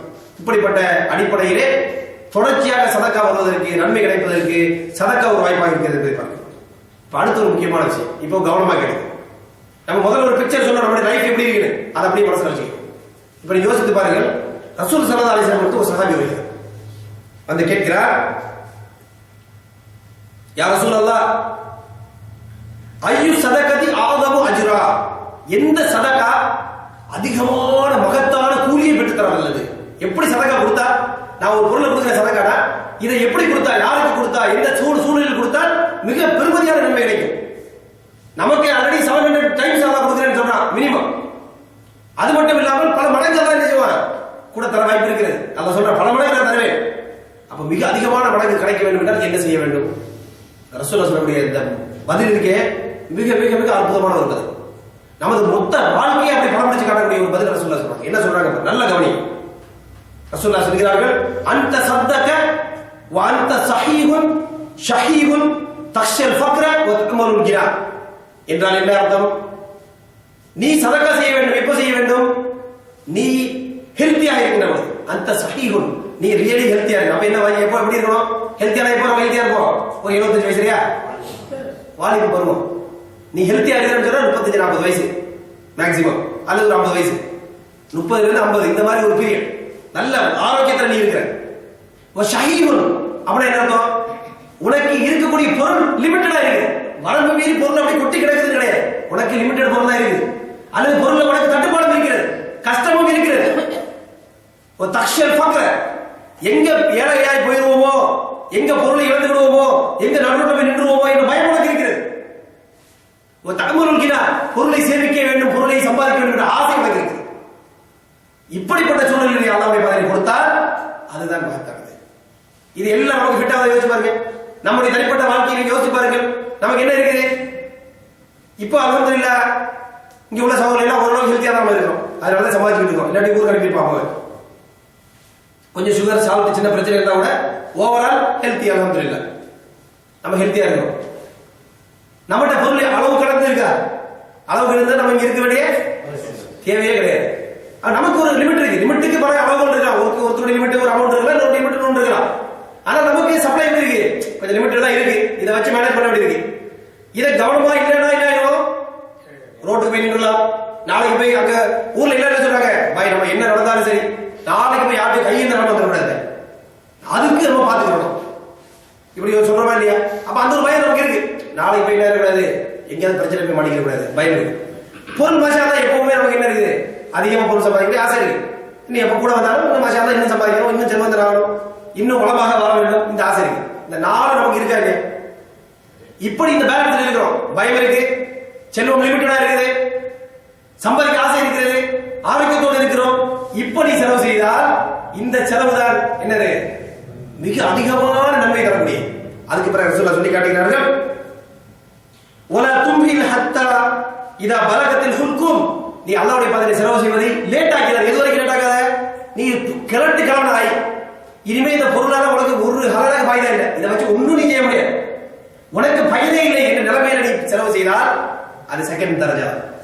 எப்பவுமே என்ன வராது, அந்த முதல் தரஜாவுக்கு வரவே வராது என்று சொல்லுது. இப்ப இந்த இடத்துல என்ன அந்த இடத்துல டெஸ்ட் நமக்கு பயம் இருக்கு, செலவாயிட்ட கஷ்டம்.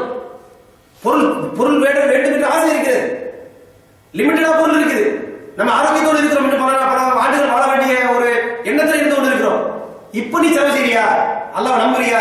அல்லாஹ்வுடைய வாக்குறுதியை ஏற்றுக்கொள்கிறாயா? அல்லாஹ் உனக்கு கொடுப்பான், உனக்கு செழிப்பை தருவான் என்பதிலே உனக்கு நம்பிக்கை இருக்கிறதா? இதுதான் டெஸ்ட்.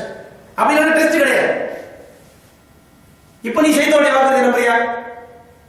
ஷைத்தான் என்ன சொல்றான்? ஏகுக்கும் ஒரு ஃபக்ர, நீ பிச்சைக்காரனா போய் என்று உனக்கு வாக்குறுதி தருகிறான்.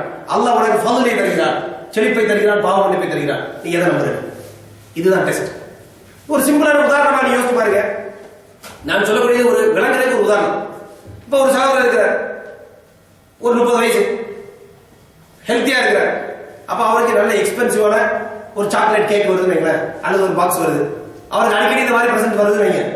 அப்ப அவர் என்ன செய்வாரு? ஒரு சின்ன பிட்டு கூட வெளியே போகவே போகாது. எல்லா தானும் அந்த குடும்பம் எல்லாம் அவருக்கு பிடிச்ச கேக்கு சந்தோஷமா சாப்பிட முடிச்சுடுவேன். இப்படியே காலங்கள் போகுது. ஒரு 40-45 வயசு, சுகர் ப்ராப்ளம், பயங்கரமான சுகர் ப்ராப்ளம். சாக்லேட் தொட்டு வாயில வச்சா ப்ராப்ளம், அதோட முடிஞ்சது இருக்கிறேன். அப்படி வரும்பொழுது அவருக்கு பிரசன்ட் வருது. அப்ப என்ன செய்வாரு? அவர் கூப்பிட்டு அப்துல் கரீம் பாய் வாங்க, பாய் உங்களுக்கு கிஃப்ட், அஷாலா நல்ல சாக்லேட் வச்சிருக்கீங்க பாய். 10-15 வருஷமா அவருக்கு சாக்லேட் வந்துட்டு இருக்கிற மேட்டரே யாரும் தெரியாது, பாய் தெரியவே தெரியாது. இப்பதான் சாக்லேட் வருது ஃபர்ஸ்ட். இப்போ இந்த சாக்லேட் ஏன் கொடுக்கப்பட்டது? அவருக்கு அது பயன்படுத்த முடியாது, அவரால் அதை பயன்படுத்த முடியாது என்பதனால் கொடுத்தது. அப்ப இது அல்லாஹ்வுடைய மேல கொடுத்ததுக்கு ஒரு வேல்யூ வருமா பிரதர்ஸ்? யோசிச்சு பாருங்க. சில பேர் இருக்கா, நான் திங்காட்டி பரவாயில்ல, இவனுக்கு கொடுக்க கூடாது அப்படின்னு ஒரு குரூப் இருக்கு. அவன் மாஷா அல்லாஹ், நம்ம மக்கள் எப்படி இல்ல அந்த லெவலில் மோசமா கிடையாது, அல்ஹம்துலில்லாஹ். நமக்கு தேவையான மக்களுக்கு கொடுத்துருவோம், அல்ஹம்துலில்லாஹ். ஆனா இங்க அல்லாஹ் என்ன சொல்கிறான்? உனக்கு தேவை இருக்கும் பொழுதும் நீ கொடுக்கிறியா? அதுக்குதான் தரஜா ஒண்ணு. தேவையில்லைன்னு கொடுக்கிறது ஒரு விஷயம் இல்லை, தேவையில்லைன்னு கொடுக்கிறது ஒரு விஷயம் இருக்கு. அதை சொல்லுங்க பாப்போம். எனக்கு தேவையில்லை, தேவையில்லை மட்டும் இல்லை, எனக்கு பயன்படுத்த முடியாது, தின்னா எனக்கு ப்ராப்ளம். அப்ப என்ன செய்ய? தூர போடுறதுக்கு மேல ஒரு வகையில சொல்ல போறா, தூக்கி குப்பையில போடுறதுக்கு மேல நம்ம என்ன செய்யறோம்? பக்கத்துல உள்ள பிரதர் கொடுக்குறோம். அதான் அதுக்கு மீனிங். அது நம்ம சொல்றது கொஞ்சம் கஷ்டமா இருந்தாலும் அதுதான் அதுக்கு மீனிங். அப்ப இப்படி இருக்கின்ற பொழுது இது என்னது? செகண்ட் கிரேடு தான் செலவழிப்பு. அதான் சொல்லியிருக்கேன். இது ஃபர்ஸ்ட் கிரேடுக்கு ஒரு காலத்துல இருக்க, இந்த இடத்துல தான் டெஸ்ட் உங்களுக்கு இருக்குது. அப்ப என்ன நம்மளுடைய மென்டாலிட்டி எப்படி இருக்குது? நம்ம எப்படி செலவு செய்யறோம்? அல்லாஹ்வுடைய பாதையில செலவு செய்வது இந்த வரைக்கும் பொழுது எப்படி இருக்குது? இதை நம்ம யோசித்து பாருங்க, கடமைப்பட்டு இருக்கிறோம் சகோதரருக்கு. அதற்கு பிறகு நீங்க பாத்தீங்கன்னு சொன்னா மனிதனுடைய வாழ்க்கை எப்படி இருக்கிறது என்று சொன்னா, ஒரு காலம் வரும் செகண்ட் கிரேடு செலவு செய்யலாம் பாத்தீங்களா, அது செலவு செய்வதும் தடுக்கப்படும், அனுமதி மறுக்கப்படும். அது இந்த காலம் என்று சொன்னால் அல்லாஹ் திருக்குர்ஆன் சொல்லி காட்டுவான், அன்ஃபிகு மிம்மா ரஸகனாகும் மின் கப்லி அய்யத்தி அஹதகுமுல் மௌத். உங்களிலே ஒருவருக்கு மரணம் வருவதற்கு முன்னால் அல்லாஹ் கொடுத்த அந்த பொருளிலிருந்து செலவு செய்து கொள்ளுங்கள். நம்ம டிலே பண்ணிட்டே வரோம். அந்த நம்பர் 1 தரஜால உள்ள செலவு பண்ணல, நம்பர் 2 தரஜாவை கொஞ்சம் பண்ணிடுறோம். அதுவும் நீ பண்ணலன்னு சொன்னா மரண தருவாயிலே அவன் கேட்பான், ஃபைகுல ரப்பி லவ்லா அஹர்தனி இலா அஜலின் கரீம், எனக்கு கொஞ்சம் ஒரு அவகாசம் கொடுத்தால் ஃபஸத்தக வகும் மினஸ் சாலிஹீன், நான் என் பொருள் எல்லாம் அந்த உன்னுடைய பாதையில செலவழித்து விட்டு என்ன செய்வேன்? திரும்பி வந்துடுவேன். எனக்கு கொஞ்சம் ஒரு சான்ஸ் கொடுன்னு சொன்னா அவன் என்ன செய்யணும்? வலை அஹ்ரல்லாஹு நஃப்ஸன் இதா ஜா அஜலுஹா, ஒரு ஆத்மாவுக்கு அதனுடைய நேரம் வந்து விட்டால் அல்லாஹ் டிலே பண்ண மாட்டான். அப்போ ரொம்ப லேட் பண்ண என்ன ஆகும்? முதல்ல தரஜா கம்மி செலவு செய்தாலும், இன்னும் லேட் பண்ணா வாய்ப்பும் கிடையாது, அந்த வாய்ப்பு அத்துரும். இதுதான் அந்த செலவு செய்வதனுடைய ஒரு அடிப்படையாக இருக்கிறது என்பதை நம்ம விளங்கிக் கொள்ள வேண்டும். அப்ப இந்த சந்தர்ப்பத்தில் நம்ம தனிப்பட்ட லைஃப் எப்படி இருக்கு யோசிச்சு பாருங்க. நம்ம லைஃபை பிக்சர் பண்ணா நமக்கு இப்படிப்பட்ட ஒரு பேலன்ஸ்ல இருக்கிறோம். தேவை இருக்கிறது, செலவு இருக்கிறது, லிமிட்டடா பொருள் இருக்குது, பணத்தை சேர்க்க வேண்டிய ஆசை இருக்கிறது. இப்ப நம்ம ஒரு பேலன்ஸ் செலவு செய்யணுமா, இல்ல செலவு செய்யாமல் இருக்கிறோமா, இல்ல இதை செலவு செய்யாமல் இருப்பதற்கு காரணமாக ஆக்குகிறோமா? ஷைத்தானுடைய வாக்குறுதிக்கு முன்னுரிமை கொடுக்கிறோமா, அல்லாஹ்வுடைய வாக்குறுதிக்கு முன்னுரிமை கொடுக்கிறோமா? இதெல்லாம் நாம் யோசித்து பார்க்க கடமை. அப்ப நமக்கு நம்முடைய கெப்பாசிட்டிக்கு மாசத்துக்கு ஒரு 10 ரியால் 20 ரியால் மட்டும்தான் அல்லாஹ்வுடைய பாதையில செலவழிக்க தகுதியா? இல்லை அதையும் செலவழிக்க வேண்டுமா? நாளைக்கு மறுபடியும் அல்லாஹ் கேள்வி கேட்டால் எஸ்கேப் ஆக முடியுமா? என்ன நம்ம யோசித்து பாருங்க, அவரவர்கள் யோசித்து பாருங்க. இவ்வளவுதான் நம்ம லிமிட்டா? தனிப்பட்ட யோசித்து பாருங்க. ஏன்னா அல்லாஹ்வுக்கு நன்றாக தெரியும் யாருக்கு எந்த அனுமதி கொடுக்கப்பட்டிருக்கிறது. உங்களுக்கு என்ன இருக்குன்னு எனக்கு தெரியாது. நான் யதார்த்தமா பார்க்கக்கூடிய வச்சு நீங்க பாப்பீங்க, ஒரு நான் வரக்கூடிய காரை நீங்க பாப்பீங்க, நீங்க வரக்கூடிய காரை பார்ப்பேன், இதெல்லாம் வச்சு ஒரு கமிஷன் பண்ணி சரி பாய் போயிருப்பாரு நம்ம நினைக்கலாம். ஆனா உள்ளுக்குள்ள எந்த அளவுக்கு உங்களுக்கு அறுப்படை இருக்கிறது எனக்கு தெரியுமா? தெரியாது. ஆனா அல்லாஹ் வரங்கள் பிடிப்பான். உனக்கு கொடுத்த அறுப்படைக்கு நீ என்ன செஞ்சிருக்கிற, நீ ஏன் வாக்குறுதி நம்முடியா சேத்தா வாக்குறுதி நம்முடியா என்ற இந்த விஷயங்கள் எல்லாம் இருக்கின்றன. அப்ப நம்ம அதை யோசித்துக்குள்ள கடமைப்பட்டு இந்த வாழ்க்கை நம்மளை ஏமாத்திக்கிட்டே தான் இருக்கும். ஷைத்தானுடைய பயமுறுத்தல் இருந்து கொண்டே இருக்கும். ஆனால் அல்லாஹ்வுடைய வாக்குறுதிக்கு நம்ம எந்த அளவுக்கு முக்கியத்துவம் கொடுக்கிறோம் என்பதை வாங்கிக் கொள்ள கடமைப்பட்டு செலவு செய்வதை வருகின்ற பொழுது அல்லாஹ் நமக்கு அதுக்கு ஒரு கைடன்ஸும் தருகிறான். செலவு செய்யறது என்ன, எல்லாரும் கொண்டு போய் செலவழிச்சு நீ ரோட்ல நீ அப்படிலாம் சொல்லல. அதான் திருக்குறான் ஒரு வசனத்தை சொல்லி காட்டுகின்றார். சூரா ஃபுர்கான் சொல்லக்கூடிய அத்தியாயத்தில் வருகிறது, வல்லதீன அந்த அல்லாஹ்வுடைய இபாதுர் ரஹ்மான் அர் ரஹ்மானுடைய அடியார்கள் எப்படி இருப்பார் என்று சொன்னால் அவருடைய ஒரு பண்பு என்ன, வல்லதீன இதா அன்ஃபகு லம் யுஸ்ரிஃபு வலம் யக்துரு கான பைன தலிக கவாமா. அல்லாஹ்வுடைய பாதையில் செலவழித்தால் அவர் என்ன செய்ய மாட்டார்கள், எல்லாத்தையும் செலவழிக்க மாட்டாங்க, ஒரே நிலைக்கு பிடிக்க மாட்டாங்க, நடுநிலைமையோடு செலவழிப்பார்கள். நடுநிலைமைனா என்ன, இதை விளங்கிடணும். நடுநிலைமைனா ஒரு 10,000 கொடுத்து சம்பாதிக்கிறார், மாசத்துக்கு 10,000 செலவழிக்கிறார், இது நடுநிலைமை சொல்ல முடியுமா? யோசிச்சு பார்க்கணும். ஒருத்தர் 500 சம்பாதிக்கிறார், அவர் மாசம் 50,000 செலவழிக்கிறார், யோசிச்சு பார்க்கணும். அப்ப நடுநிலைமைனா என்ன, ஒவ்வொருவரும் அதற்கு யோசித்து பார்த்துக் கொள்ள வேண்டும். எல்லாரும் அதுமே பலவேறு பதில் சொல்ல வேண்டிய கடமையில் இருக்கு. நானும் அந்த கடமையில் இருக்கிறேன், நீங்களும் அந்த கடமையில் இருக்கிறீர்கள்.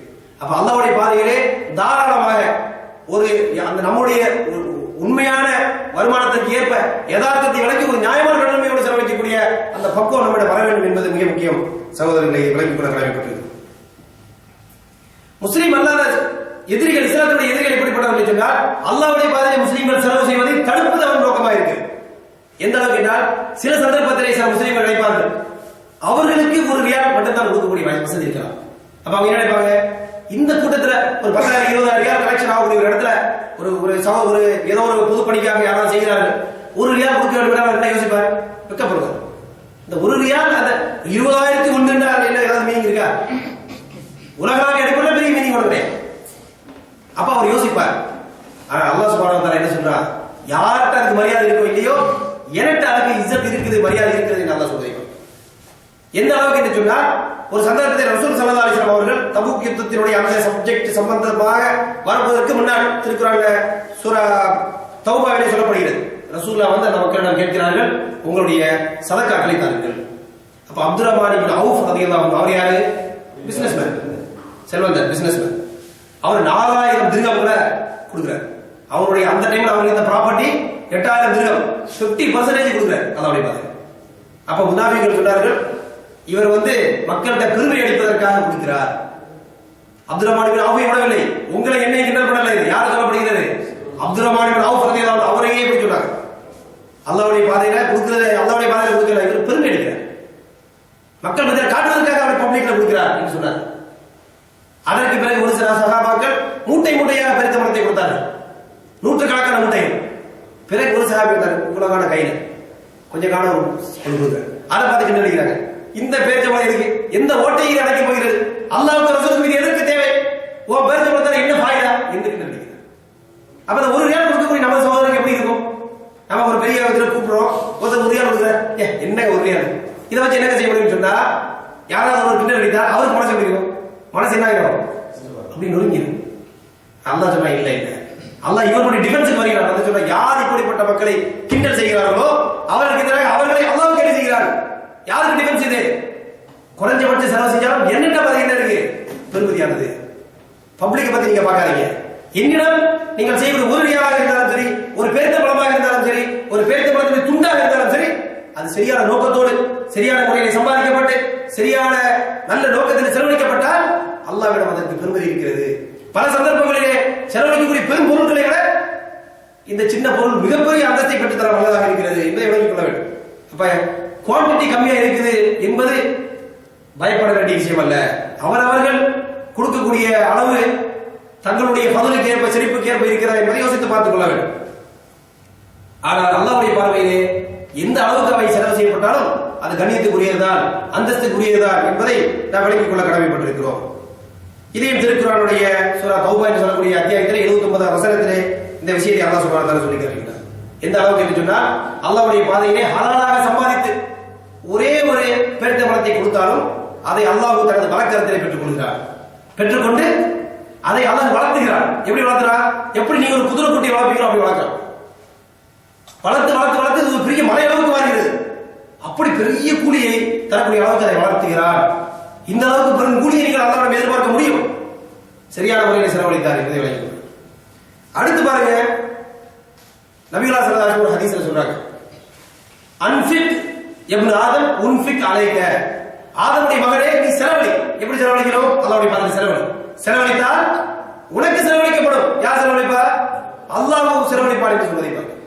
அப்ப நம்மளோட கோடவுன்ல ஸ்டாக் வச்சிருந்தோம்னா ஸ்டாக் என்ன செய்யணும்? பழைய ஸ்டாக்க கிளியர் பண்ணிட்டே இருக்கணும். அப்பதான் அல்லாஹ் வந்து என்ன செய்வா? புது ஸ்டாக் உனக்கு அனுப்பிட்டே இருக்குன்னு சொல்றோம். நம்ம ஸ்டாக்கை பத்திரமா வச்சா என்ன நடக்கும்? பழைய ஸ்டாக் மட்டும் தான் இருக்கு, அங்கே சப்ளை வராது. சப்ளை வராது அங்கே. அல்லாஹ் சொல்ற நீ பையை மூடினால் நம்ம சைடே நம்ம க்ளோஸ் பண்ணிடுவோம். அப்ப நமக்கு பரக்கத்து கிடைக்க வேண்டும் என்றால், நமக்கு அதிக சப்ளை வர வேண்டும் என்றால் நம்ம என்ன செய்யணும்? அதுக்கு சொல்யூஷன் என்னது? பிடிக்கிறது இல்லை, பக்கத்தில் உள்ளவங்க அடிக்கிறது இல்லை, நம்ம செலவழிக்கிறது அதனுடைய டெக்னிக். இந்த இடத்துல அல்லாஹ்வை நம்புறீங்களா இல்லையாங்கிற பாருங்க. அல்லாஹ் என்ன சொல்கிறார்? நீ செலவழி, நான் உனக்கு செலவழிக்கிறேன். அல்லாஹ்வுடைய பதிலை கொடுத்துட்டே இருங்க, உங்களுக்கு பரக்கத்து வந்து கொண்டே இருக்கு.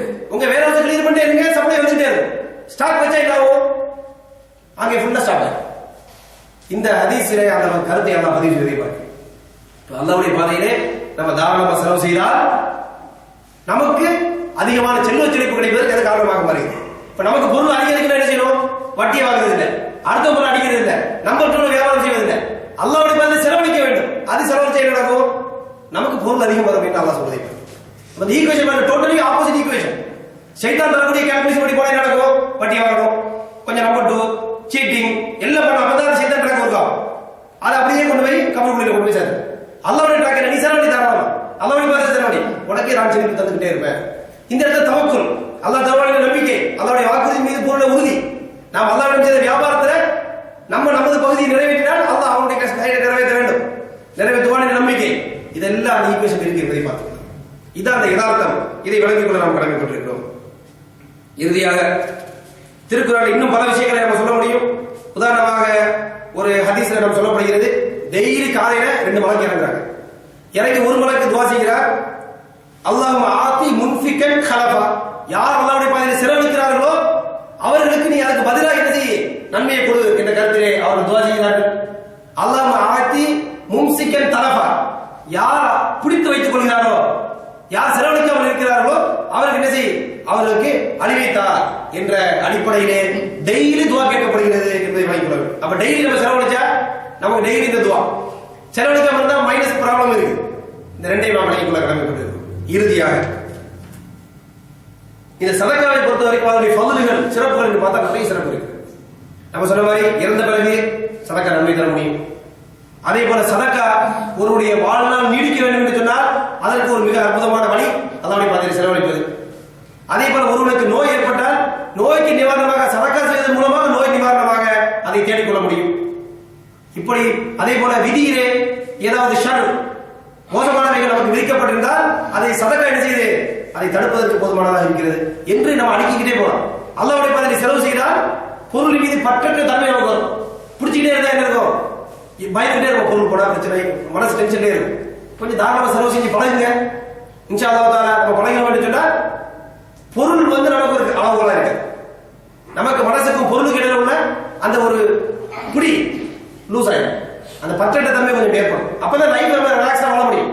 இல்லைன்னா கொஞ்சம் பொருள் நஷ்டம் இருந்ததுன்னா ஹார்ட் படப்பட அடிக்கணும். அப்படிலாம் அடிக்கக்கூடாது. ஏன்னா பொருளை தரக்கூடிய பொறுப்பு யாரு? அதாவது பொருளை தரக்கூடிய இருக்கிற இது திருக்குறளிலே ஆலயங்கள் அல்லாஹ் சுப்ஹானஹு வ தஆலா சொல்லி காட்டினார், வசாரியு இலா மக்ஃபிரத்தின் ரப்பிக்கும் வ ஜன்னத்தின் அர்துஹு ஸமாவாத்து வல் அர்த் உஇத்தத் லில் முத்தகீன். நீங்கள் அனைவரும் விரைந்து வாருங்கள். எதன் பக்கம் விரைந்து வாருங்கள்? இலா மக்ஃபிரத்தின், அல்லாஹ்வுடைய பாவமன்னிப்பின் பக்கமும், வ ஜன்னத்தின், அல்லாஹ்வுடைய சொர்க்கத்தின் பக்கமும். அது எப்படிப்பட்ட சொர்க்கம்? அர்துஹு ஸமாவாத்து வல் அர்த், வானம் பூமி அளவுக்கு மிக விசாலமான சொர்க்கம். அந்த சொர்க்கத்தின் பக்கம் விரைந்து வாருங்கள். இந்த சொர்க்கம் யாருக்கு தயாரிக்கப்பட்டிருக்கிறது சொன்னால் உஇத்தத் லில் முத்தகீன், தக்வா உடையவர்களுக்கு இந்த சொர்க்கம் தயாரிக்கப்படுகிறது. அப்ப தக்வா உடையவர்கள் யார் என்று அல்லாஹ் தஆலா சொல்றான். அப்ப வளமையா தக்வா உடையவர்கள் யார் என்று என்ன சொல்லணும்? நம்ம என்ன எதிர்பார்ப்போம்? தக்வா உடைய யார் நம்ம கேட்டா நம்ம என்ன சொல்லுவோம்? அமீர் சாரியை செய்யக்கூடிய மக்கள் எப்பவுமே அல்லாஹ்வை பிடிப்பட்ட விஷயங்கள் தான் சொல்லுவோம். ஆனா இந்த பர்டிகுலர் வசனத்துல அல்லாஹ் என்ன சொல்கிறான்னு சொன்னால், அல்லாஹ்வுடைய வசனத்தை கவனிங்கள். அல்லாஹ் சொல்லினா அல்லதீன, யார் இந்த அல்லதீன? தக்கு முத்தகீன். அந்த தக்வா உடையவர்கள் யார் என்றால் அல்லதீன, அவர்கள் யுன்ஃபிகூன ஃபி ஸர்ராஇ வத்-தர்ரா, அவர்கள் தங்களுக்கு கஷ்டமாக இருக்கக்கூடிய காலத்திலும் தங்களுக்கு செழிப்பாக இருக்கக்கூடிய காலத்திலும் தங்களுக்கு கஷ்டமாக இருக்கக்கூடிய காலத்திலும் அல்லாஹ்வுடைய பாதையிலே செலவழிப்பார்கள். இப்ப தக்வாவுக்கு அளவுகோல் என்ன? இந்த வசனத்தில் என்ன அளவுகோல்? தங்களுக்கு நெருக்கடியாக இருக்கு என்பதை அவர்களிடம் வந்து எதை தடுக்காது? அல்லாஹ்வுடைய பாதையில் செலவு செய்வதை தடுப்பாரு. அல்லாஹ்வுடைய பாதையில் செலவு செய்யாமல் இருப்பதற்கு இன்னைக்கு நம்ம காரணத்தை தேடிட்டு இருக்கோம். இப்ப கேட்ட பாய் கொஞ்சம் ரொம்ப டைட், எனக்கு கொஞ்சம் கமிட்மெண்ட் இருக்கு. நம்ம போய் கேட்டோம் என்ன சொல்லுவாங்க? நிறைய கமிட்மெண்ட்ஸ் இருக்கு, எனக்கு டைப் இருக்கும், லைஃப் அப்படிதான். கமிட்மெண்ட் இல்லாம யாருக்கா லைஃப் இல்ல? உங்களுக்கு கமிட்மெண்ட் இல்லையா அல்லது அவருக்கு கமிட்மெண்ட் இல்லையா? பில் கேட்ஸ் போனா அவருக்கு நிறைய கமிட்மெண்ட்ஸ் இருக்கதான் செய்யுது. கமிட்மெண்ட் இல்லாம யாரும் இல்லை, பல்வேறு சிக்கல்ல மாட்டாமல் யாரும் இல்லை. இந்த கஷ்டத்துக்கு நீ செலவு செய்யறியா இல்லையா? இதான் சோதனை. கஷ்டத்திலே செலவு செய்வார்கள், செழிப்பாக இருந்தாலும் செலவு செய்வார்கள். ஷைத்தானுடைய டெக்னிக் என்னன்னு பாத்தீங்கன்னு சொன்னா, உதாரணமா ஜகாத் கொடுப்பதை எடுத்துக்கொள்ளுங்க. ஒரு 10,000 ரூபாய் எவ்வளவு ஜகாத்துங்க? 250 ரூபாய். 10,000 ரூபாய் என்ன ஜகாத்து? 10,000 ரூபாய் கொடுக்கணுமா தேவை? நம்ம கணக்கு சொல்றோம். 250 ரூபாய் ஈஸியா கொடுத்துரும். 1 லட்சம் ரூபாய் எவ்வளவு ஜகாத்து கொடுக்கணும்? 2,500. அல்ஹம்துலில்லாஹ், அல்லாஹ்வுடைய பாதையில் கொடுத்தாச்சு. 10 லட்சம் ரூபாய் எவ்வளவு கொடுக்கணும்? 25,000 வரும்போதே கொஞ்சம் 25,000 ரூபாய். அவன் மனசுல கொஞ்சம் ஈமான் உறுதியா இருக்கிறாங்க. சரி 25,000 சரி இருந்தாலும் ஓகே கொடுத்தாச்சு. 1 கோடி எவ்வளவு ஜகாத்து கொடுக்கணும்? 2 லட்சம் ரூபாய். அப்பவுமே அவனுக்கு டவுட் வருது. நம்ம கரெக்டா கால்குலேட் பண்ண வேண்டிய ஒன்று கால்குலேட் பண்ணலாம்.